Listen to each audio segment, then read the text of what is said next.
couple of things that happened during the week, a couple of things that I keep seeing on the news. Seeing one of Steve Ball's videos just before about, you know, the wind turbines and the big scams that go along with all the green energy and things like that. It just sort of put me in the little bit of the re-evaluation, sort of bring up the getting a little bit of a light prepper mode again. I'm not a massive doomsday prepper. I've just put a little bit away to for a rainy day in case something sort of gets a bit bad. And like, you know, this goes back 8 years after experiencing when modern city Brisbane went into a shutdown for 2 days because the city flooded, you know, and we didn't think much of it. We thought it was going to be great. We went home. I was a construction worker, so we were told that the city's locking down or shutting down for 2 days. Sea is back here in 3 days' time, and didn't think too much of it. Thought, okay, this is 2011 Brisbane, Queensland, Australia, like, you know, first world country. No one goes hungry. You know, there's no real reason to be sleeping rough. So I went home with the intention of going to the shops, and I called the missus. She was at work. Told her that I'm going to go to the shops and get a couple of days' supplies, just in case everything floods and we can't, and the roads are blocked and shopping centres can't restock, etc, etc. Anyway, she asked me not to worry about it until she got home. We could go down together after she got home from work. So that's what we done. She got home about 5 o'clock in the afternoon. This is in summertime. I believe it was January when it flooded, yeah, 11th of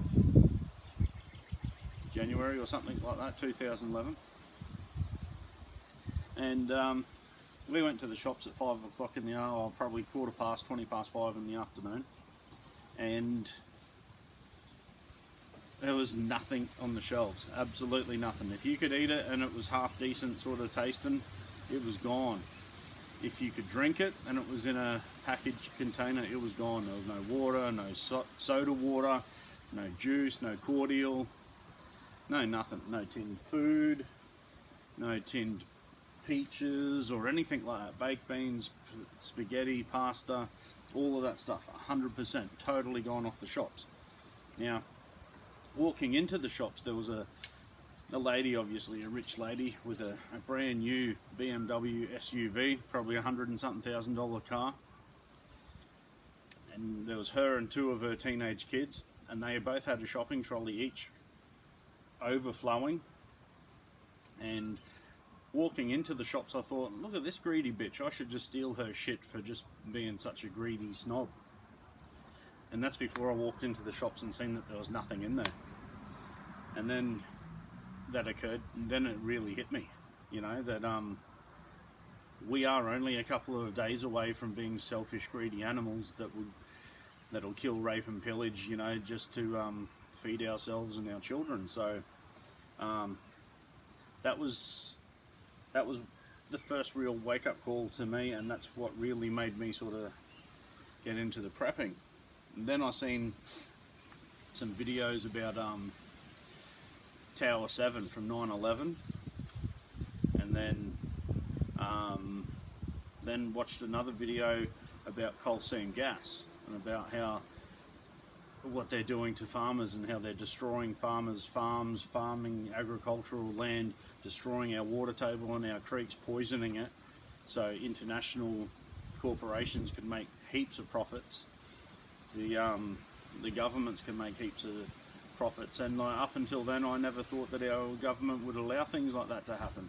Then you start to dig deeper, and then you find out that all these mining companies that come into our country and our states, they have to do an environmental impact study and things like that. So that's what we're all told throughout the media, that they're going to do environmental impact studies to see where potential spillage may go and harmful, dangerous chemicals where they might flow into creeks and rivers and into the ocean, etc. So, but then I also found out after that that every single mine in this country goes bankrupt as they're starting to wind down their production. And when they go bankrupt, they hand it over to administrators, they don't pay their employees, but the most threatening thing is it's always the taxpayer who fits the bill of cleaning up the mine, cleaning up all of that sludge and that sewerage, all the sludge and all the heavy metals and the toxic shit. It's always the taxpayer. So, and like Steve put on his last video, like about the power windmills, big turbines. You know, and we've seen the solar scams over here. We've had solar farms in Australia, that huge, massive things that are all taxpayer funded, and they're built, constructed. They never put 1 volt of electricity into the power grid. There's red tape that keeps everything shut, and then all of a sudden they close them down and they pull them all down without ever using them, getting pulled down with taxpayers' expenses as well, and all of the resources and energy that gets burnt to produce these things that never ever get used. And we're getting fed this bullshit about, you know, zero emissions and shit like that. You know, it's all a bloody scam. And then you throw into all this seavid thing and these massive, this plague that's killing everybody, but no one seems to be dying. And then if you look at it on the big scale, like what, you know, nothing adds up. Nothing at all adds up. Anyway, so getting back to it, they were the things that opened my eyes. So I thought that and then I started to watch a bit of the Doomsday sort of prepper and things, and I've always sort of wanted to have a hobby farm, but I don't come from a farming area, you know. So anyway, so I decided that I was going to do some mild prepping of my own, just enough to sort of to get me and my family through a little bit of shit for maybe a couple of months. We can bunker down. If the power goes out, there's no flow on water or anything like that, we can sort of sit tight for a little while, you know. If you know, we can get cyclones here and they can mess things up. Like, we're so reliant on the power grid here. Like, we've only got one operating oil refinery in this country. If something happens to that and the trucks stop, where's the diesel? If the trucks can't get diesel out to the fuel stations, how is farmers going to run their tractors? How is trucks going to take food and stuff around to the place? How are the smaller trucks going to go from the warehouses to the shopping centres and to the local stores, etc., etc., etc., the flow and effect. So I made sure that we had 2 4-wheel drives. We keep them full all the time, and we kept about 80 litres of one spare fuel tank for the 2 cars in jerry tins. Then I wanted to make sure that my security was up to scratch, so invested a little bit of money into some fun things. And then I got into some battery powered cordless tools, and then I sort of got into the food. I'm not a farmer. I've tried many times. I still have some fruit trees growing here, and I don't look after them enough. I've got some chili trees and some little cherry tomatoes and things like that, but nothing that's going to sustain life. So yeah, I was going to make a YouTube channel called The Lazy Prepper, and then I wanted to sort of get political after getting really angry, and then I decided to make this channel called The Concerned Aussie, because I'm concerned what's going on in my country and everybody else seems to be asleep. The people who are meant to be running this show are asleep at the wheel, or they're just purposely like steering us off a cliff. So I want to run the other way. I don't want to run with this mob of sheep. I'm gonna do my own thing. That's what I've always thought. So anyway, I guess this video I wanted to show some of the food. So this isn't the best advice in the world, and if you're a really good prepper, or you're just a generally good sort of keep some supplies, you don't need to listen to this. But if you're someone who's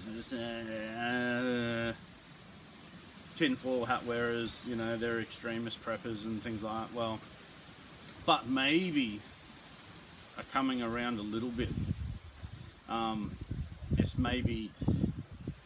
this might help the novice prepper. Okay, so anyway, what I've done is I've just got a couple of things here that I buy when they're cheap, when they're on special, and I've tried to completely steer away from anything that is high in carbs and high in sugar, and I've tried to stay with things that are protein and fat based. Okay, if you keep the proteins and the fats up, your body can run on keto, so your body will burn the excess fat that you've already got. And fat is a slow burning energy. It's a highly dense energy, but it will it's a slow release, and it also, you won't get these insulin spikes, and you won't get like a big burst of energy and then crash and feel shit afterwards. It's just, you know, it should help you maintain some energy levels throughout the day. So a lot of people, I've joined a few prepping groups before, met up with people, and nearly everyone was in the same boat. There was one concerned person from the family that was at these sort of events or little meetups, but everybody else in the family thought that the prepper of the family was crazy. And everyone's doing it. Most people have got either a husband or a wife and a few kids that aren't on board. But in a time of need, they're going to be eating your preps. They're going to be relying on your know-how and your knowledge. So anyway, this is kind of what I've done, and I'll just use my Cold Steel VG1 Sandmine Trailmaster as my pointer. And so my main staple is going to be, and this is obviously not, we're just going to eat it in excess. This is when your last resorts, and this is what you fall back onto. You go to the shops while you've still got money and the shops are still open, you keep doing that. This is when that option runs out. Okay, so I've made baked beans my main staple. Then I've got peanut butter, and I get the crunchy, the less processed if possible. I get a few of these like ready-made stewy sort of things. Not a lot of them, but it's just to mix it up, because we've got kids in there that are fussy and they don't want to eat healthy food as it is.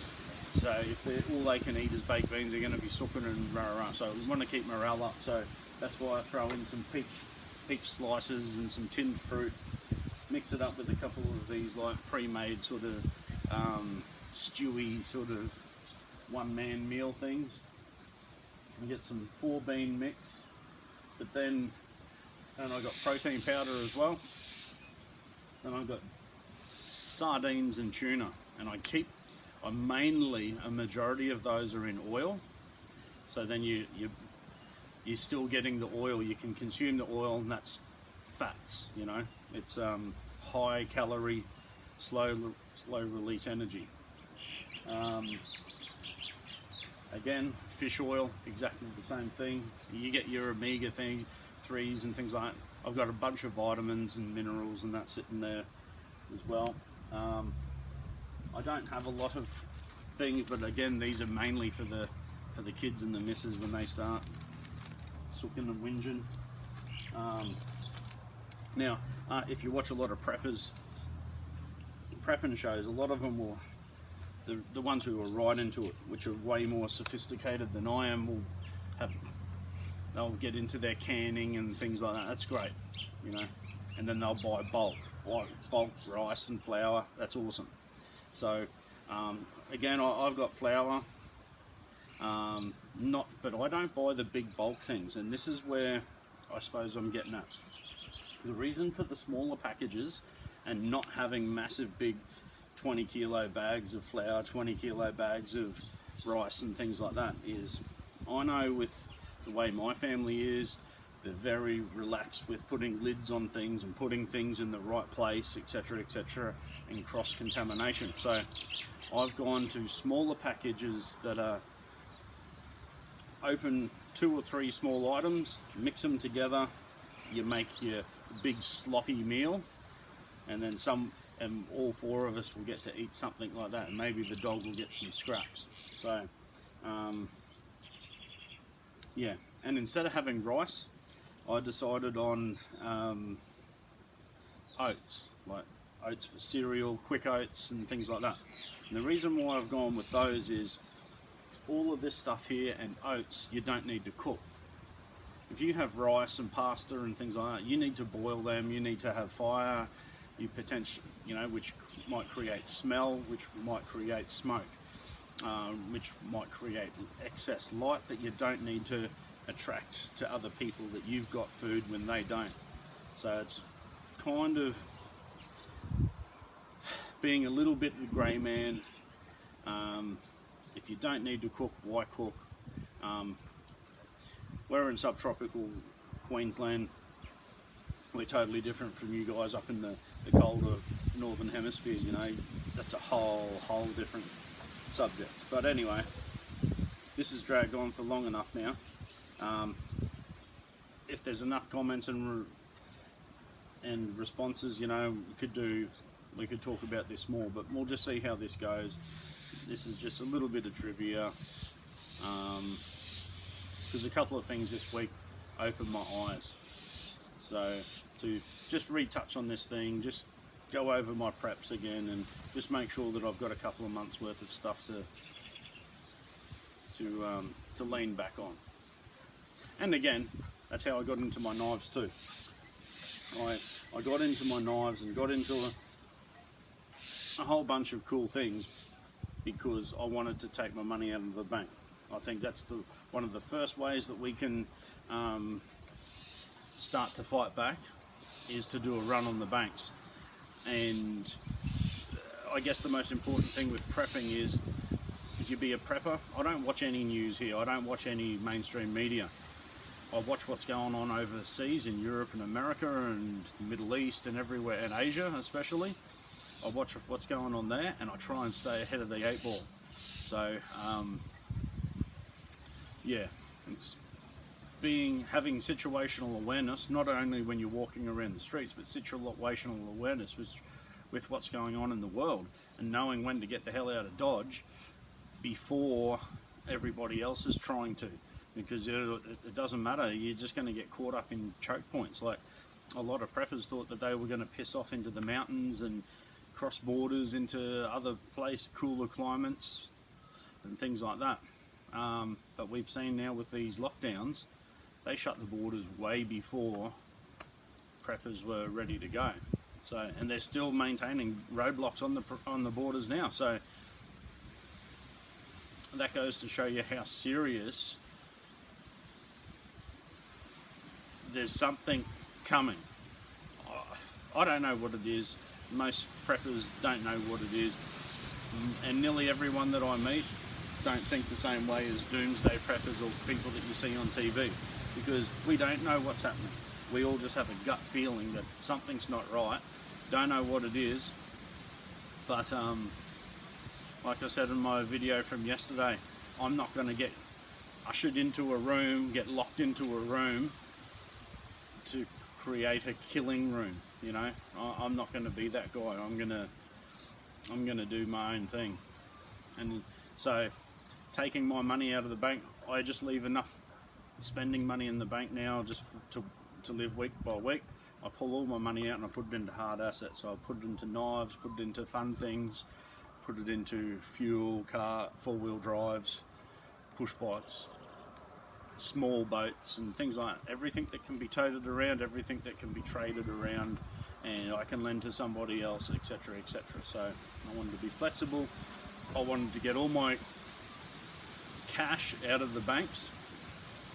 So if we all did a run on the banks, same with having toilet paper, like when COVID first hit over here, Australia went absolutely spastically crazy about toilet paper because the media said so, so the sheep just panicked and there was fights and people getting stabbed and that over toilet paper.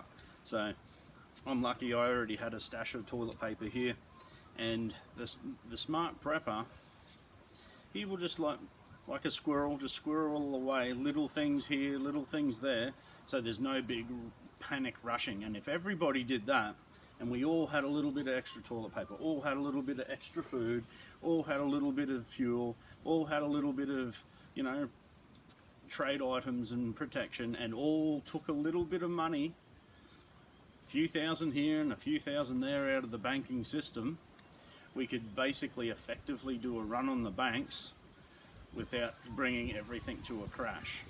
But anyway, I'll leave it there. Thank you very much, and anyone who got this far into the video, good on you.